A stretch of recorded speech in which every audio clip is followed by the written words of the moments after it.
Yeah, Bo's been in the squad for a few tests now. Mitchie obviously, hasn't quite got the runs or perhaps wickets that he would have liked this series. So, felt like it was time for a freshen up. And Bo's been with the squad. He's been great. So it's a shame for Mitchie because we know how much he brings to the team. But I feel like now's a good week for Bo to get a chance. Yes, one change. Marshy misses out and Bo Webster's debuting. Aussie batting is struggling a bit. Do you think so? Yeah.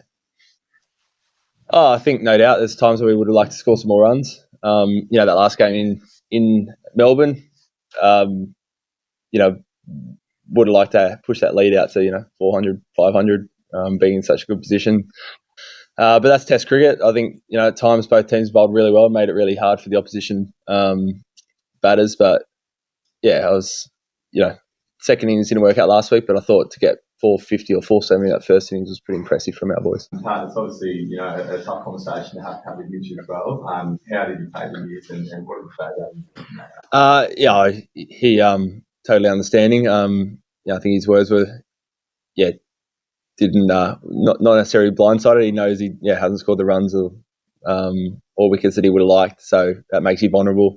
Really excited for Bo. That's he's first thing he said. I can't wait to see Bo go out there and give it a crack. I think particularly here in Australia, I think when a batter misses out or gets dropped, it's always seen as a big thing, but it's not the case. The way that Ronnie and the selectors and myself look at it is we love pulling a squad of players together who we think we can call on at different times, and we thought the time was right for Mitchie to have a freshen up and miss this one, but it doesn't mean that he won't be back in that team at some point. How much of it has to do with this bowling option and you wanting that bowler to bowl more over, and what does he offer to you, with both his medium pace and his spin? Yeah, that was definitely a factor. Short turnaround. I think it's always nice to have kind of a fifth bowler that perhaps he bowls quite a lot for Tasmania, so if we need to call on that, we can. I think firstly, if you're going to bat six, you're picked for your batting, which I think he's shown in Shield over the last couple of years when he takes the game on, and he's really changed some games for Tasmania. But I'll sit down and work that out today. But I think particularly that pace bowling's always going to be handy, and we've got obviously Nath, but also Trav with some handy offies when needed. In terms of the Mitch, are you going to need him to bowl more in future? Should he come back in, relative to what he's been able to do this series? Is that a broader conversation? Not necessarily. We've spoken about it a lot. He was in the side this summer for being a top six batter. So that's generally a guiding principle when you pick in the top order, not always. I think when he's at his best, he gets in the side on his batting alone, and his bowling's a bonus. Obviously, you've got guys like Cam Green who will be back in the mix at some point as well, who provide some other bowling options. So, no, not necessarily. Pat, yourself and Mitch Stark have bowled a lot of overs in this entire tour. As pace bowling duo, what has been your routine off the field when you're recovering, the recovery process, if you can take us through that? Yeah, it's I think it probably starts before the series, to be honest. I was lucky I had a really good lead in, so physically I feel as good as I have for years. That really, that opportunity's set me up really well, and I think Stark is the same. Always kind of carrying something, but we both started the series in pretty good shape. In between tests, it's not much, to be honest. We're maybe walk a few laps, get a massage, jump in an ice bath or something, but we save all our overs really for the game. Yeah, it's a tough one to know exactly. It's a little bit different to kind of the traditional SCG. I think 2 Shield wickets this year seemed like they played really well. Teams were really happy with the cricket wicket. Felt like there was a bit on offer for the for the bowlers, but also runs to be scored. So, looks pretty good. No doubt there'll be some stages where it's pretty good batting, but potentially break up and spin towards the end. Kind of, you never really know. Weather plays a little bit of a part sometimes here as well. So, I've played, a few test matches here, but outside of that, one days and stuff. So I'm no expert. I just want to ask that, we have seen Sam playing in a different way in Shield games also. He was defensively really well as far as defending. Uh, but in Melbourne, we saw him doing a kind of batting. Is there anything communicated by you guys, because he has that other game also who defended really well, but there he was just playing a different game altogether. So is there a message to him about that from this? Just go hard and go this? I think he showed how adaptable he can be. That takes a lot of skill first of all, but we always encourage our players just to read the moment, play it how they see fit. So for Sam, he sensed the moment was to attack and put pressure back onto the bowlers, and he did that. It might be different this week. It might be, I'm going to play a slow game and kind of score your runs that way. So our message is always just to back yourself, have really clear plans, and back your decision making. But do you think that Australians a little bit relate to this assessment, because the pressure is on India to do all the reading, because if they want to square the series, now you guys will be fine with it, even a draw is sufficient for you to make in the series?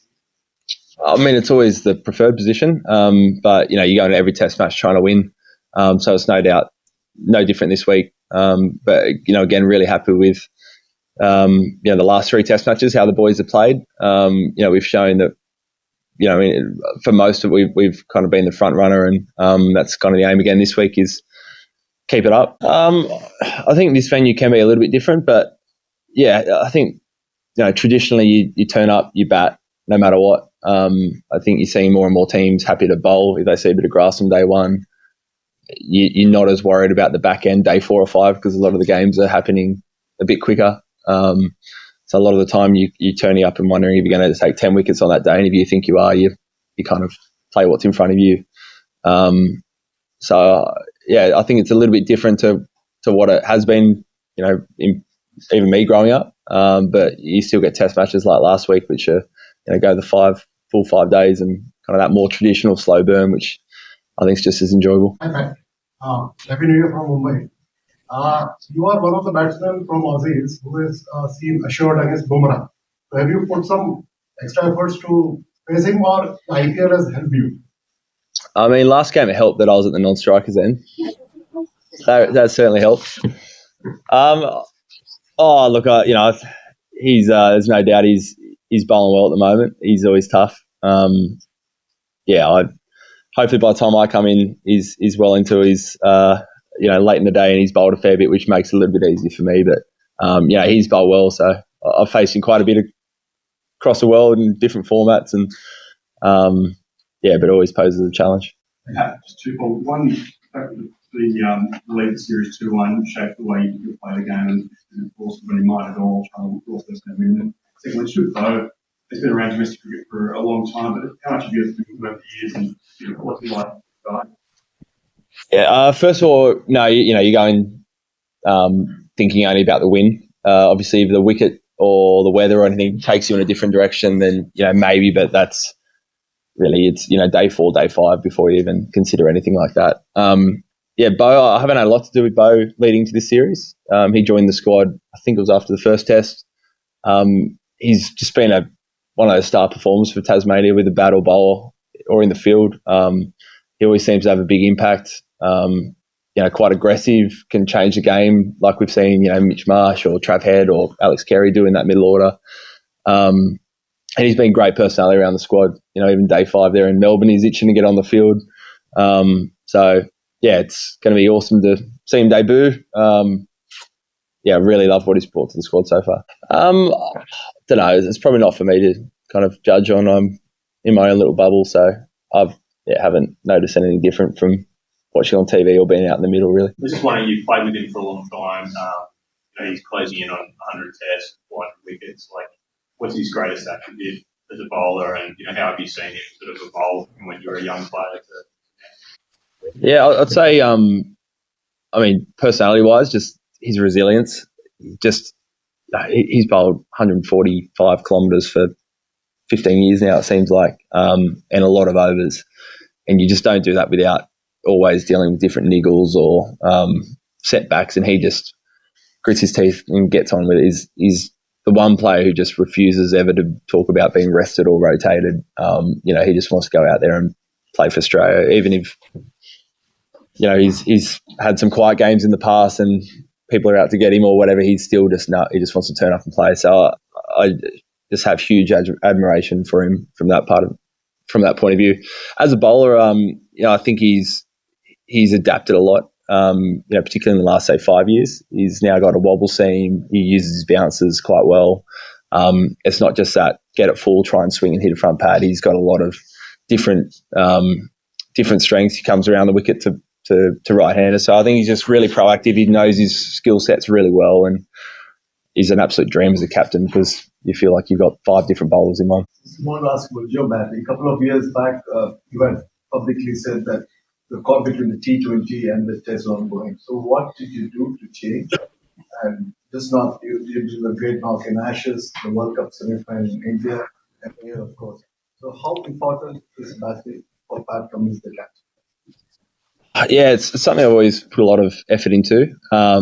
Be first to admit you never quite know what you're going to get with my batting. I think for a while there I was so worried about being like perfect and not getting out that in some ways you're kind of batting with your hands tied behind your back. Nowadays I try not to overthink it. Just try and think about scoring areas, playing good shots, not worrying about consequences too much. Just remember batting's about scoring runs, and however ugly it looks, just try and get a few runs basically. Yeah, you always consider. He went off for a scan yesterday. But got the all clear to play this match. So there's always considerations, but he's it's a big game in the context of series, World Test Championship.